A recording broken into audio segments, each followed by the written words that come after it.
when we install the cartridge. Okay. We can add some oil here.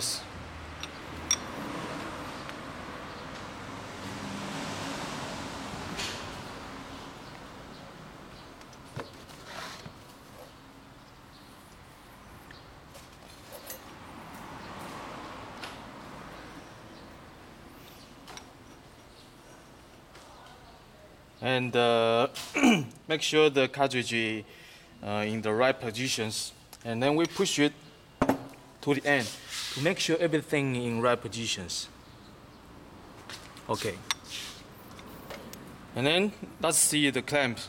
Here's the angles, and let's play it. Okay, let's do it. The angle one have to upwards.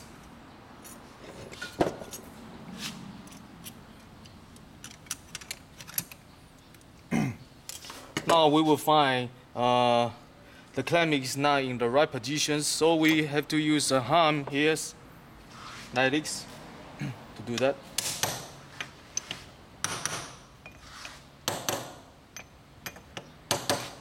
And then make sure the clamp into the sleeves, and then we tight it,